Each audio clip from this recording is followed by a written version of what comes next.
خوف خدا والوں کی نماز۔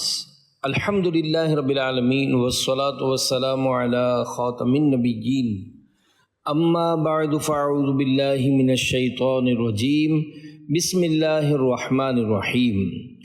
خوف خدا والوں کی نماز، یہ مضمون امیر اہل سنت دامت برکاتہم العالیہ کی کتاب فیضان نماز صفحہ 355 تا 362 اور 367 تا 374 سے لیا گیا ہے۔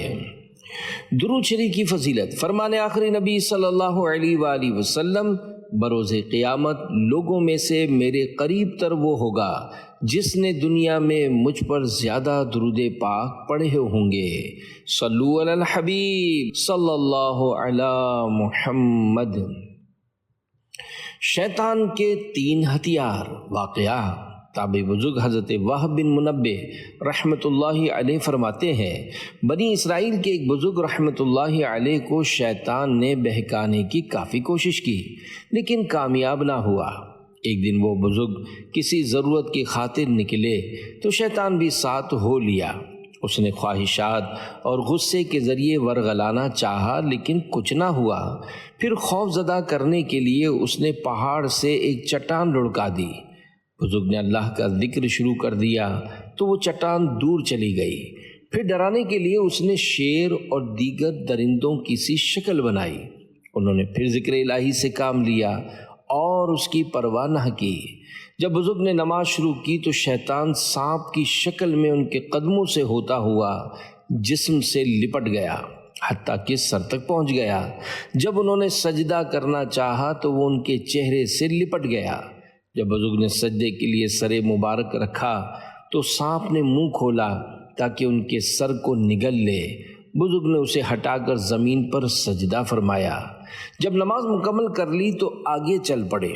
شیطان کھل کر سامنے آ گیا اور کہنے لگا، میں نے آپ کو بہکانے کی بڑی کوششیں کی لیکن کامیاب نہ ہو سکا۔ میں آپ سے دوستی کرنا چاہتا ہوں، آئندہ آپ کو کبھی بھی نہیں بہکاؤں گا۔ بزرگ نے فرمایا، تو نے آج مجھے ڈرانے کی بہت کوشش کی لیکن بحمد اللہ میں نہیں ڈرا۔ مجھے تیری دوستی کی کوئی ضرورت نہیں۔ شیطان بولا، کیا آپ مجھ سے اپنے گھر والوں کے حالات نہیں پوچھیں گے کہ آپ کی غیر موجودگی میں ان پر کیا گزری؟ بزرگ بولے، میں ان سے پہلے ہی مر چکا ہوں، یعنی مجھے ان کے بارے میں تجھ سے پوچھنے کی کوئی ضرورت ہی نہیں۔ وہ بولا، کیا آپ یہ نہیں پوچھیں گے کہ میں لوگوں کو کیسے بہکاتا ہوں؟ فرمایا، ہاں، یہ بتا دے۔ شیطان بولا، 3 چیزوں کے ذریعے بہکاتا ہوں۔ نمبر 1 بخل، نمبر 2 غصہ اور نمبر 3 نشہ۔ انسان جب بخل میں مبتلا ہوتا ہے تو میں اس کا مال اس کی نظر میں کم دکھانا شروع کر دیتا ہوں۔ یوں اپنا مال بڑھائے چلے جانے کی ہوس میں وہ اپنے مال کے شرعی حقوق ادا کرنے سے رک جاتا بلکہ پرائے مال میں رغبت کرنے لگ جاتا ہے۔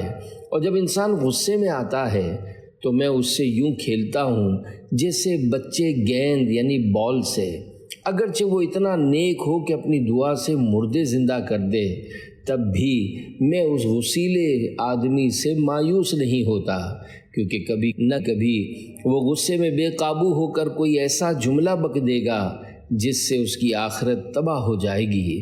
اور جب انسان نشہ کرنے لگ جائے تو میں اسے اپنی مرضی سے جس برائی کی جانب چاہتا ہوں اس طرح کھینچ کر لے جاتا ہوں جس طرح بکری کو کان پکڑ کر لے جایا جاتا ہے۔ اے عاشقان رسول، اس واقعے سے معلوم ہوا کہ شیطان بندے کو ہر ممکن صورت میں عبادت سے روکنے کی کوشش کرتا ہے، مگر نیک اور مخلص بندے اللہ کریم کی مدد سے اس کے چنگل میں پھنسنے سے بچ جاتے ہیں۔ یہ بھی پتہ چلا کہ بخل، غصہ اور نشہ شیطان کے 3 بدترین ہتھیار ہیں جن سے وہ لوگوں کو برباد کرنے کی کوششیں کرتا ہے۔ ہر مسلمان کو چاہیے کہ شیطان کے ان ہتھیاروں کو ناکام بنا دے۔ کمر توڑی ہے عیسیاں نے، دبایا نفس و شیطان نے، نہ کرنا حشر میں رسوا، میرا رکھنا بھرم مولا۔ صلو علی الحبیب صلی اللہ علی محمد۔ کاش روتے روتے نماز پڑھنا نصیب ہو۔ نماز کی تکبیر تحریمہ کے لیے ہاتھ اٹھاتے وقت کاش یہ تصور ہو کہ میں گویا اللہ پاک کو دیکھ رہا ہوں، یا کم از کم یہ خیال پیدا ہو جائے کہ اللہ پاک مجھے دیکھ رہا ہے اور میں ایک لمحے کے لیے بھی اس سے اوجھل یعنی چھپا ہوا نہیں ہوں۔ ذہن نصیب حالت قیام میں سر ندامت سے جھکا ہو، کندھے ہیبت سے تھر تھرا رہے ہوں، چہرہ خوف سے زرد ہو، دل میں خشوع کی کیفیت ہو اور اعضاء سے اس کا اظہار ہو رہا ہو، نیز آنکھوں سے آنسو رواں ہوں اور رکوع و سجود میں اس کی عظمت پیش نظر ہو، نیز سجدے میں یہ یقین بھی ہو کہ میں اس وقت اللہ پاک کے بہت زیادہ قریب ہوں، جیسا کہ فرمان مصطفیٰ صلی اللہ علیہ وآلہ وسلم ہے، بندہ اللہ پاک سے سب سے زیادہ قریب سجدے کی حالت میں ہوتا ہے۔ لیکن یہ تمام کیفیات اس صورت میں پیدا ہوں گی جب کہ دل دنیاوی آلائشوں یعنی گندگیوں سے پاک و صاف ہوگا، دل میں یہ خیال کہ اللہ کریم دیکھ رہا ہے اور جواب دینے کے لیے اس کے سامنے پیشی کا احساس ہو، اور ذہن میں آخرت کی فکر رچی بسی ہو۔ مبارک سینہ ہانڈی کی طرح جوش مارتا۔ سرکار نامدار مدینے کے تاجدار صلی اللہ علیہ وآلہ وسلم جب نماز ادا فرماتے تو آپ کا سینہ مبارک ہانڈی کی طرح جوش مارتا تھا، رنگ زرد پڑ جاتا۔ واقعہ نواسۂ رسول امام عالی مقام حضرت سیدنا امام حسین رضی اللہ عنہ کے شہزادے حضرت سیدنا امام زین العابدین رحمۃ اللہ علیہ جب وضو کرتے تو رنگ مبارک زرد یعنی پیلا ہو جاتا۔ گھر والوں نے پوچھا کہ وضو کے وقت آپ کو یہ کیا ہو جاتا ہے؟ ارشاد فرمایا، تمہیں کیا معلوم میں کس کی بارگاہ عالی میں کھڑا ہونے والا ہوں۔ مولا علی پر کپ کپی طاری ہو جاتی۔ واقعہ نماز کا جب وقت آتا تو مسلمانوں کے چوتھے خلیفہ حضرت علی المرتضیٰ شیر خدا رضی اللہ عنہ پر کپ کپی طاری ہو جاتی اور چہرے کا رنگ بدل جاتا۔ عرض کی جاتی، یا امیر المومنین کیا ہوا ہے؟ فرمایا، اس امانت کے ادا کرنے کا وقت آ گیا ہے جسے اللہ رب العزت نے زمین و آسمان اور پہاڑوں پر پیش کیا تو انہوں نے اسے اٹھانے سے انکار کر دیا اور ڈر گئے، جبکہ میں یعنی آدمی نے اسے اٹھا لیا۔ حضرت یحییٰ بہت زیادہ روتے تھے۔ اللہ پاک کے سچے نبی ابن نبی حضرت یحییٰ بن زکریا علیہ السلام جب نماز کے لیے کھڑے ہوتے تو خوف خدا سے اس قدر روتے کہ درخت اور مٹی کے ڈھیلے یعنی ڈلے ٹکڑے بھی ساتھ رونے لگتے۔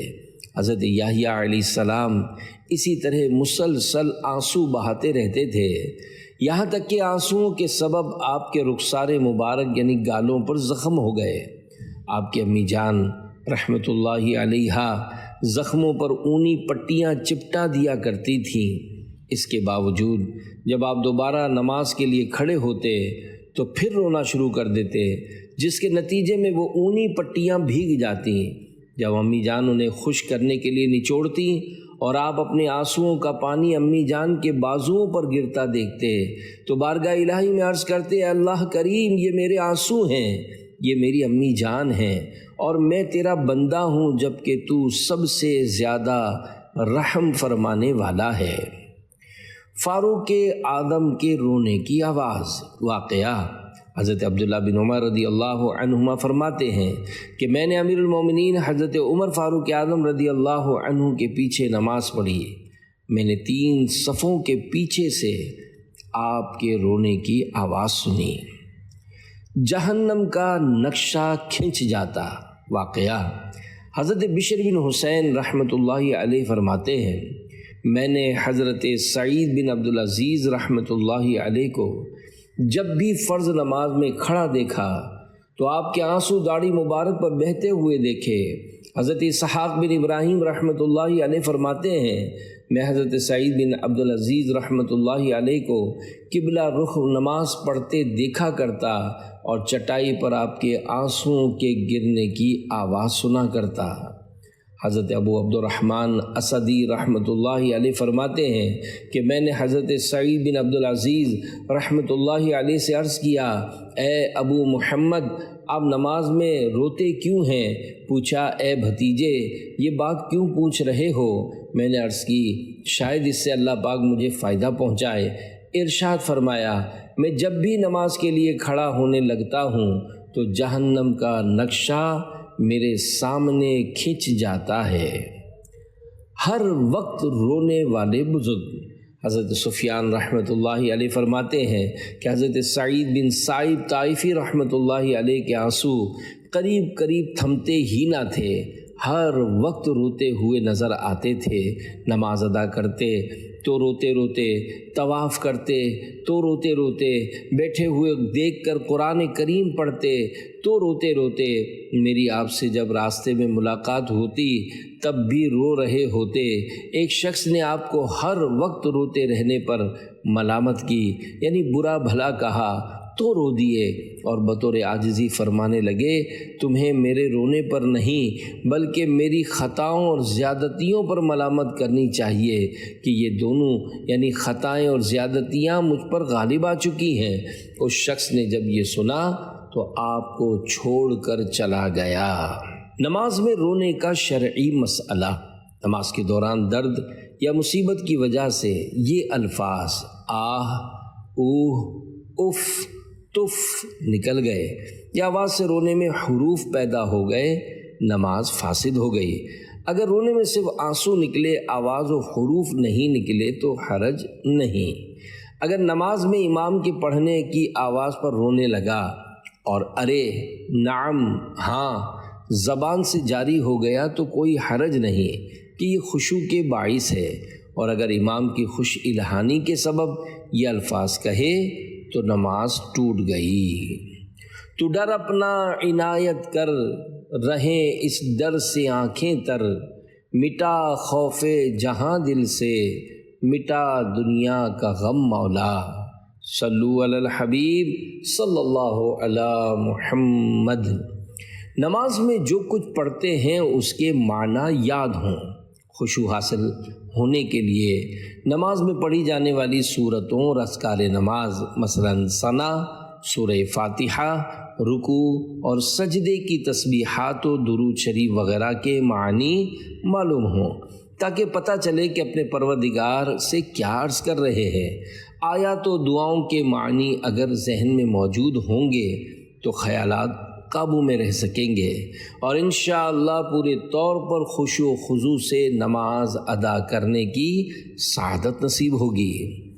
دائیں بائیں کون ہے اس کا ہوش نہ ہو۔ حضرت حکم رحمۃ اللہ علیہ فرماتے ہیں یہ بات نماز کے پورے ہونے سے ہے کہ تمہیں معلوم نہ ہو تمہارے دائیں بائیں کون ہے۔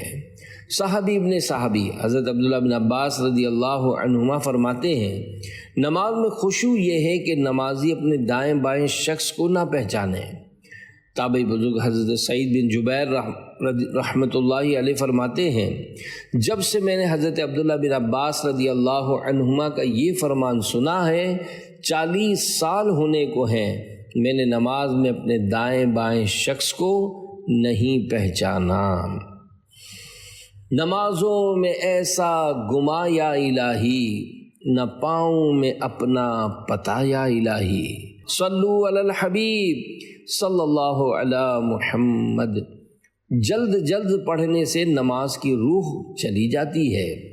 رکوع، سجدہ، قومہ اور جلسہ وغیرہ اطمینان سے ادا نہ کیے گئے تو کسی صورت میں خشوع و خضوع پیدا نہیں ہو سکتا، کیونکہ جلد بازی سے نماز کی روح چلی جاتی ہے۔ نماز ادا کرنے میں جلد بازی۔ افسوس فی زمانہ مسلمانوں کی بہت کم تعداد نماز پڑھتی ہے، اور جو پڑھتے ہیں ان میں سے بھی بعض لوگ جلد بازی کی وجہ سے بارہا اپنی نمازیں ہی برباد کر بیٹھتے ہیں۔ جلد بازی میں غلط نماز پڑھنے والے کو نماز کا چور قرار دیا گیا ہے۔ اللہ پاک کے آخری نبی صلی اللہ علیہ وآلہ وسلم کا فرمان عالی شان ہے، لوگوں میں سب سے بدتر چور وہ ہے جو اپنی نماز میں چوری کرتا ہے۔ صحابہ کرام علیہم رضوان نے عرض کی، یا رسول اللہ صلی اللہ علیہ وآلہ وسلم، کوئی شخص اپنی نماز میں کس طرح چوری کر سکتا ہے؟ تو آپ صلی اللہ علیہ وآلہ وسلم نے ارشاد فرمایا، وہ اس کے رکوع و سجود پورے نہیں کرتا، یا ارشاد فرمایا وہ رکوع و سجود میں اپنی پیٹھ سیدھی نہیں کرتا۔ مال کے چور سے نماز کا چور بدتر ہے۔ حضرت مفتی احمد یار خان رحمۃ اللہ علیہ اس حدیث پاک کے تحت فرماتے ہیں، معلوم ہوا کہ مال کے چور سے نماز کا چور بدتر ہے، کیونکہ مال کا چور اگر سزا بھی پاتا ہے تو چوری کے مال سے کچھ نہ کچھ نفع بھی اٹھا لیتا ہے، مگر نماز کا چور سزا پوری پائے گا، اس کے لیے نفع کی کوئی صورت نہیں۔ مال کا چور بندے کا حق مارتا ہے، جبکہ نماز کا چور اللہ پاک کا حق۔ یہ حالت ان کی ہے جو نماز کو ناقص پڑھتے ہیں، اس سے وہ لوگ درس عبرت حاصل کریں جو سرے سے نماز پڑھتے ہی نہیں۔ برے خاتمے کی وعید۔ حضرت حذیفہ بن یمان رضی اللہ عنہ نے ایک شخص کو دیکھا جو نماز پڑھتے ہوئے رکوع و سجود پورے ادا نہیں کرتا تھا، تو اس سے فرمایا، تم نے نماز نہیں پڑھی، اور اگر تم اسی حالت میں انتقال کر جاؤ تو حضرت محمد مصطفیٰ صلی اللہ علیہ وآلہ وسلم کے طریقے پر تمہاری موت واقع نہیں ہوگی۔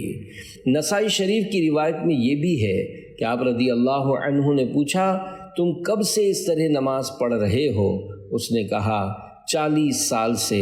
تو آپ نے اس سے ارشاد فرمایا، تم نے 40 سال سے نماز ہی نہیں پڑھی، اور اگر اس حالت میں تمہیں موت آ گئی تو دین محمدی پر نہیں مرو گے۔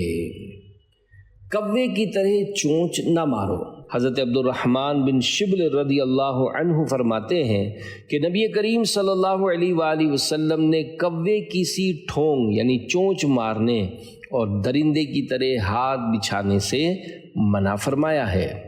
شرح حدیث یعنی ساجد سجدہ کرنے والا سجدہ ایسی جلدی نہ کرے جیسے کوا زمین پر چونچ مار کر فوراً اٹھا دیتا ہے، اور سجدے میں کوہنیاں زمین سے نہ لگائے جیسے کتا بھیڑیا وغیرہ بیٹھتے وقت لگا لیتے ہیں۔ جلدی نماز پڑھنے والے کی مثال۔ حضرت ابو موسیٰ اشعری رضی اللہ عنہ سے روایت ہے کہ اللہ پاک کے پیارے رسول صلی اللہ علیہ وآلہ وسلم نے ارشاد فرمایا، جو شخص رکوع پورے طور پر ادا نہیں کرتا اور سجدوں میں ٹھونگے یعنی چونچے مارتا ہے، اس کی مثال اس بھوکے کی سی ہے جو 1 یا 2 کھجور کھائے تو یہ اس کی بھوک کو دور نہیں کر سکتی۔ 2 بار نماز پڑھوائی۔ حضرت ابو ہریرہ رضی اللہ عنہ سے روایت ہے کہ ایک شخص مسجد میں آیا، رحمت عالم صلی اللہ علیہ وآلہ وسلم مسجد کے کونے میں جلوہ گر تھے۔ اس شخص نے نماز پڑھی اور حضور اکرم صلی اللہ علیہ وآلہ وسلم کو سلام کیا۔ اس سے نبی کریم صلی اللہ علیہ وآلہ وسلم نے فرمایا، وعلیک السلام، لوٹ جاؤ، نماز پڑھو، تم نے نماز نہیں پڑھی۔ وہ لوٹ گیا، نماز پڑھی، پھر آیا، سلام کیا۔ آپ صلی اللہ علیہ وآلہ وسلم نے فرمایا، وعلیک السلام، لوٹ جاؤ، نماز پڑھو، تم نے نماز نہیں پڑھی۔ اس نے دوبارہ یا اس کے بھی بعد عرض کی، یا رسول اللہ صلی اللہ علیہ وآلہ وسلم، مجھے سکھا دیجئے۔ آپ صلی اللہ علیہ وآلہ وسلم نے فرمایا، جب تم نماز کی طرف اٹھو تو وضو پورا کرو، پھر کعبے کو منہ کرو، پھر تکبیر کہو، پھر جس قدر قرآن آسان ہو پڑھ لو، پھر رکوع کرو حتیٰ کہ رکوع میں مطمئن ہو جاؤ، پھر اٹھو حتیٰ کہ سیدھے کھڑے ہو جاؤ، پھر سجدہ کرو حتیٰ کہ سجدے میں مطمئن ہو جاؤ، پھر اٹھو حتیٰ کہ اطمینان سے بیٹھ جاؤ، پھر سجدہ کرو حتیٰ کہ سجدے میں مطمئن ہو جاؤ، پھر اٹھو حتیٰ کہ اطمینان سے بیٹھ جاؤ، پھر اپنی ساری نماز میں یہی کرو۔ رسول اکرم صلی اللہ علیہ وآلہ وسلم سے ملتی جلتی نماز واقعہ۔ تابعی بزرگ امیر المومنین حضرت عمر بن عبدالعزیز رحمۃ اللہ علیہ سنتوں پر عمل کی بھرپور کوشش کیا کرتے تھے۔ جب آپ حاکم مدینہ تھے ان دنوں نبی کریم صلی اللہ علیہ وآلہ وسلم کے خادم خاص حضرت انس بن مالک رضی اللہ عنہ عراق سے مدینہ شریف آئے تو حضرت عمر بن عبدالعزیز رحمۃ اللہ علیہ کے پیچھے نماز پڑھی۔ انہیں حضرت عمر بن عبدالعزیز رحمۃ اللہ علیہ کی نماز بہت پسند آئی، چنانچہ نماز پڑھنے کے بعد فرمایا ما رأیت احدا اشبہ بصلاۃ النبی من هذا الغلام، یعنی میں نے اس نوجوان سے بڑھ کر رسول اکرم صلی اللہ علیہ وآلہ وسلم سے ملتی جلتی نماز پڑھنے والا کوئی نہیں دیکھا۔ اللہ رب العزت کی ان سب پر رحمت ہو اور ان کے صدقے ہماری بے حساب مغفرت ہو، آمین بجاہ خاتم النبیین صلی اللہ علیہ وآلہ وسلم۔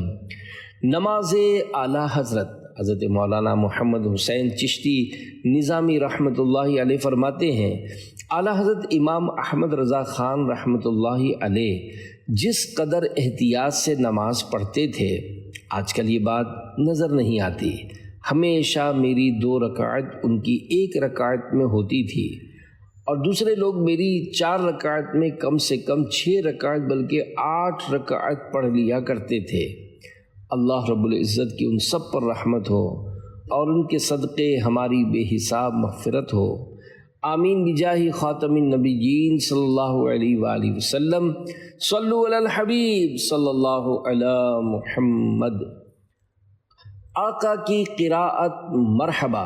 اسی طرح نماز میں خشوع پانے کے لیے تلاوت ٹھہر ٹھہر کر کی جائے، اور جہاں جہاں شرعی رخصت ہو وہاں مثلا رات تنہائی میں تہجد وغیرہ کے اندر نہایت خوش الہانی سے قرآن کریم پڑھا جائے۔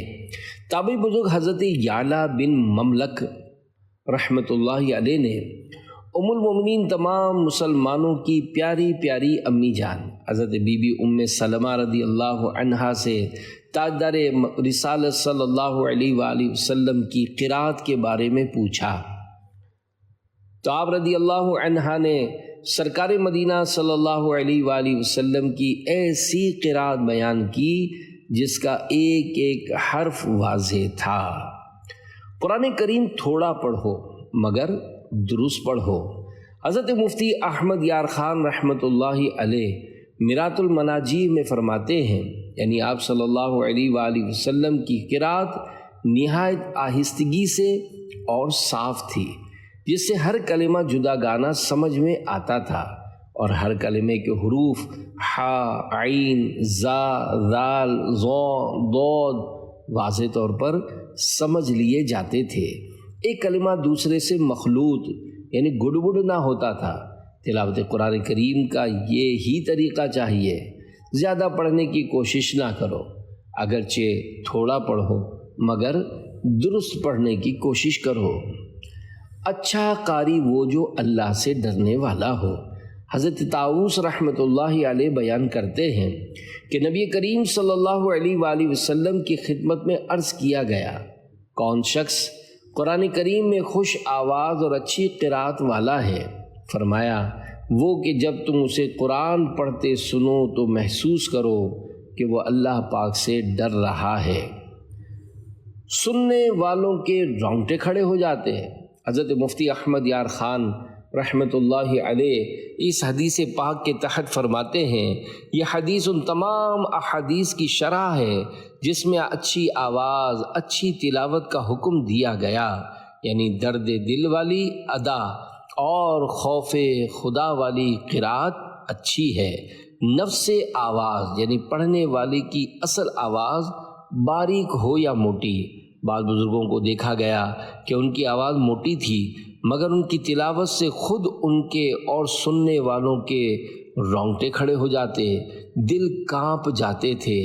اللہ پاک ایسی تلاوت نصیب فرمائے آمین۔ تلاوت قرآن کرنا یقیناً بہت بڑی سعادت ہے۔ قرآن کریم کا ایک حرف پڑھنے پر 10 نیکیوں کا ثواب ملتا ہے۔ چنانچہ فرمان مصطفیٰ صلی اللہ علیہ وآلہ وسلم ہے، جو شخص کتاب اللہ کا ایک حرف پڑھے گا اس کو ایک نیکی ملے گی جو 10 کے برابر ہوگی۔ میں یہ نہیں کہتا کہ الف لام میم ایک حرف ہے، بلکہ الف ایک حرف، لام ایک حرف اور میم ایک حرف ہے۔ ہر حرف کے بدلے 100 نیکیاں۔ امیر المومنین مسلمانوں کے چوتھے خلیفہ حضرت علی المرتضیٰ شیر خدا رضی اللہ عنہ فرماتے ہیں، جو نماز میں کھڑے ہو کر قرآن کی تلاوت کرے اس کے لیے ہر حرف کے بدلے 100 نیکیاں ہیں، اور جو نماز میں بیٹھ کر تلاوت کرے اس کے لیے ہر حرف کے بدلے 50 نیکیاں ہیں، اور جو نماز کے علاوہ باوضو تلاوت کرے اس کے لیے 25 نیکیاں ہیں، اور جو بغیر وضو تلاوت کرے اس کے لیے 10 نیکیاں ہیں۔ اور رات کا قیام افضل ہے کیونکہ اس وقت دل زیادہ فارغ ہوتا ہے۔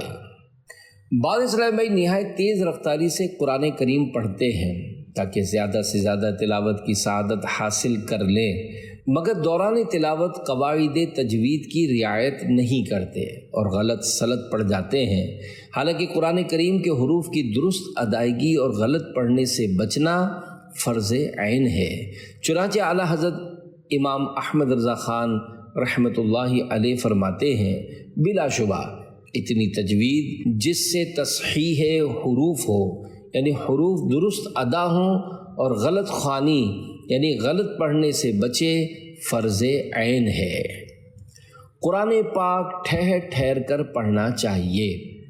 پارہ 29 سورۃ المزمل کی 4 آیت میں ارشاد ربانی ہے، وَرَتِّلِ الْقُرْآنَ تَرْتِيلًا۔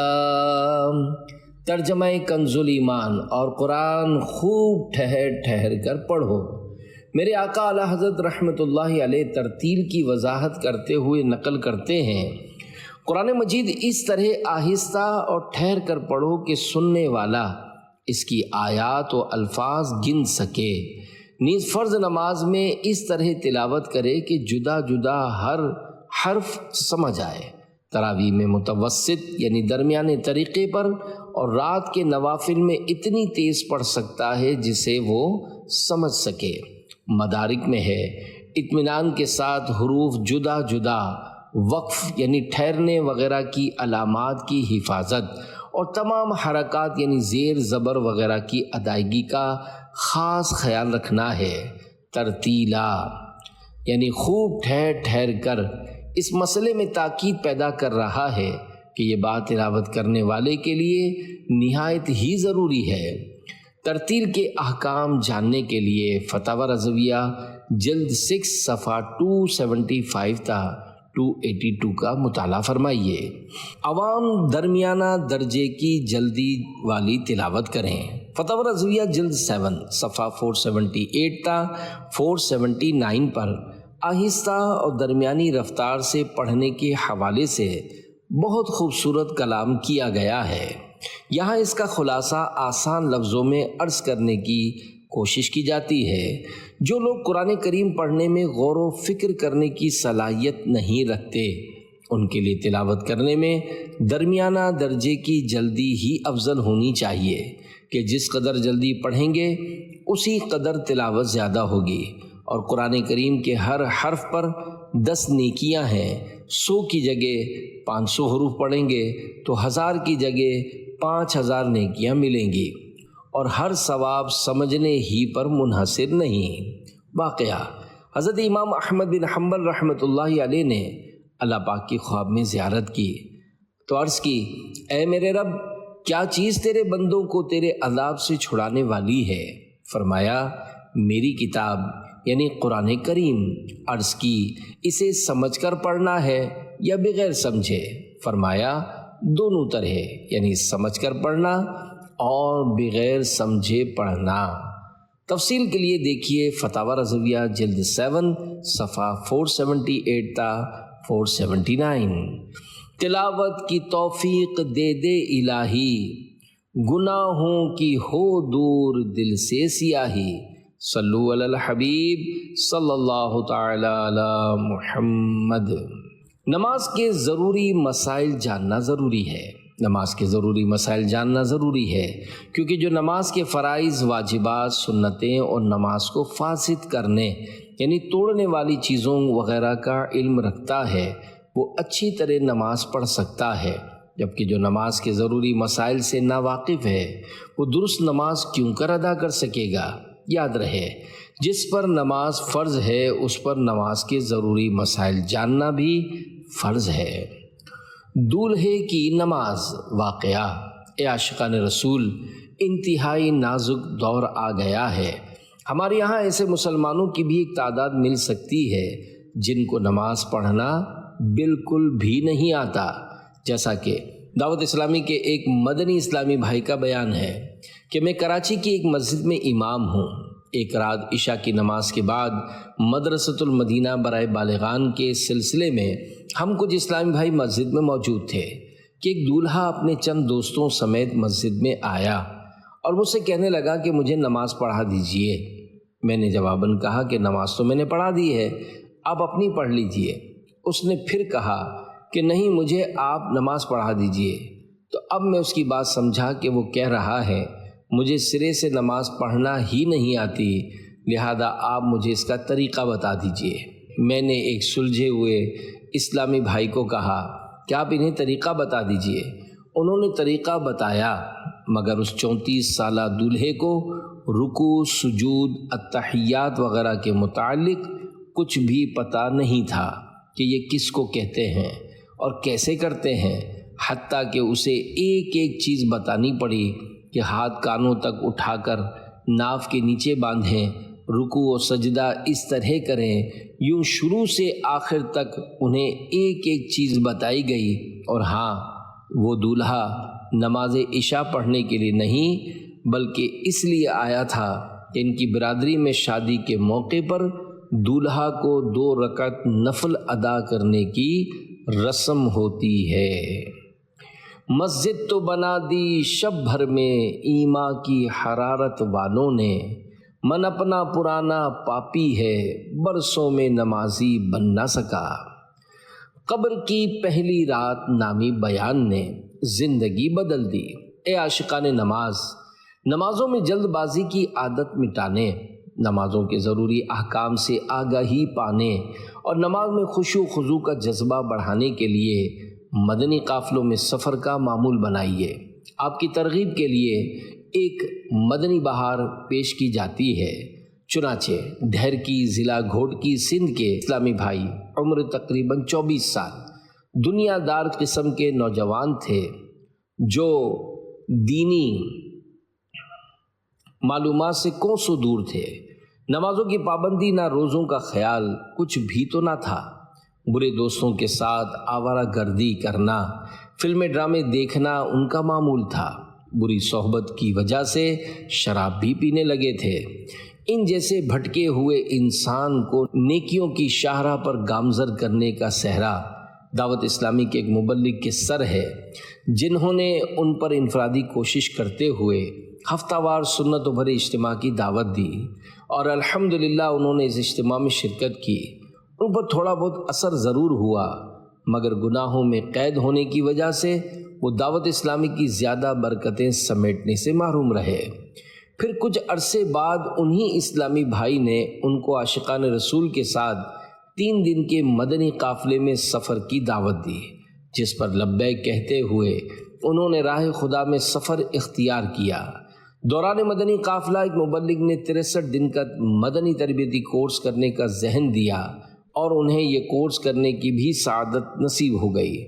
اسی کورس کے دوران فیضان مدینہ کراچی میں ہونے والے 3 دن کے تربیتی اجتماع میں شرکت کا موقع بھی ملا، جہاں انہوں نے بیان قبر کی پہلی رات سنا تو ان کے دل میں تبدیلی برپا ہو گئی اور انہوں نے اپنے پچھلے گناہوں سے توبہ کرتے ہوئے سنت و بھرا حلیہ اپنانے کی پکی نیت کر لی۔ الحمدللہ انہیں ایک مسجد میں امامت کی سعادت بھی حاصل ہوئی اور علاقائی مشاورت کے نگران کی حیثیت سے دعوت اسلامی کا دینی کام کرنے کی ذمہ داری بھی ملی۔ تیرا شکر مولا دیا دینی ماحول، نہ چھوٹے کبھی بھی خدا دینی ماحول۔ صلو علی الحبیب صلی اللہ علی محمد۔